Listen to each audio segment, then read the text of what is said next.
So I was looking for something to cover when I found myself drawn to a game called Vapescape, and for the life of me I can't figure out why.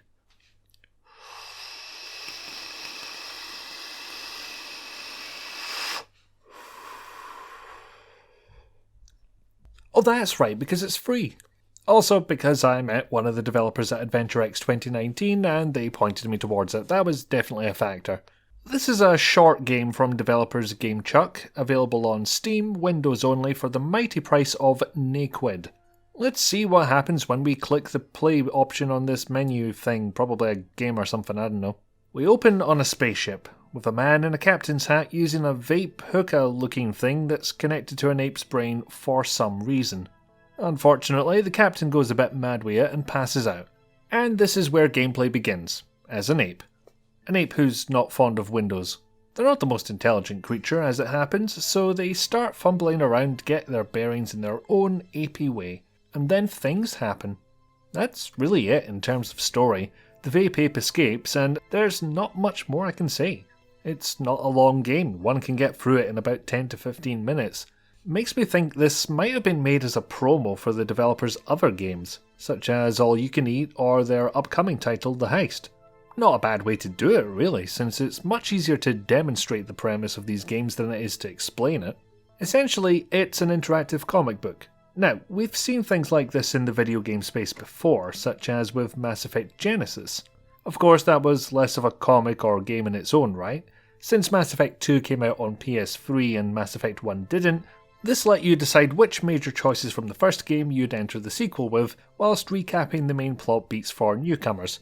Kinda neat way to do it, but it was pretty much a safe game creation tool. Vapescape is here to be both a comic and a game. Regular gameplay presents you with a single panel like so. You interact with it as you would any of your first-person point-and-click adventures, which triggers a comic sequence to play out panel by panel.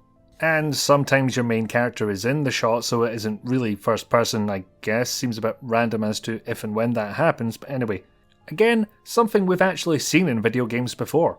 Whether it's the cutscenes playing out panel by panel in Max Payne, or the integration of comic book panels with gameplay found in Comic Zone.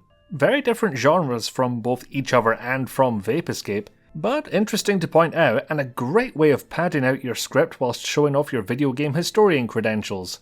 Wait, did I really mean to read that last part out loud? The other unique selling point this game has is that you can create a PDF file of your playthrough at the end. You'll have a comic book of how you played the story, which includes the parts where you got stuck and wandered aimlessly from room to room trying to progress. Depending on how quickly you figure it out, this could bump up the comic's length considerably. Mine was about 45 megabytes for 17 minutes of gameplay. I wondered if it could have been worth cutting out the duplicate cutscenes and movement. The game has multiple endings, and theoretically this means the comic could be narrowed down to just the story beats and choices. But then that playthrough isn't unique to you. All it tells you is what order you did things in and what ending you got. Perhaps an option to cut the duplicate panels would be in order here. I'm not sure how rigid they're looking to be with all this. Entirely depends on whether you want to actually use that functionality, of course. But it's there if you want. If so, great. If not, ignore it. Just as well that choice is there too. The PDF printing is a little on the slow side and the game, well, sits there. Not doing much. So, this unique selling point, is it actually good? Could be. Certainly doesn't hurt, I think. It's as good a way to progress the story as anything else.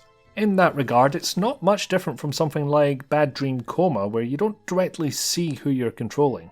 I think it's safe to say that point-and-click adventures are traditionally thought of as you controlling the movement and actions of an on-screen avatar, and with that default comes a wide range of exceptions.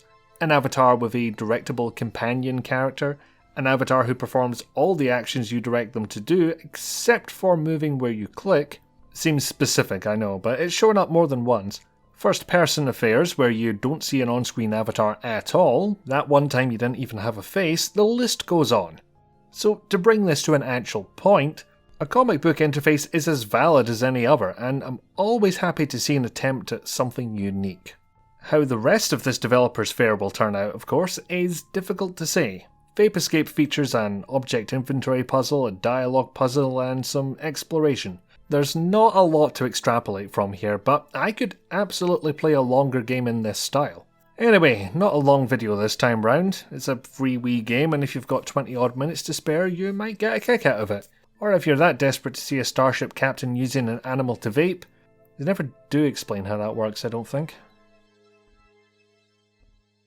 Hey, me again. Thanks for watching to the end. If you like what I'm doing here, there's the like button and the subscribe button for finding out when I'm doing more of these. There's also the dislike button in that general vicinity, up to you. And if you really like what I'm doing here and can afford it, I do have a Patreon, which is linked in the description below. So anyway, thanks again, and I shall see you again soon.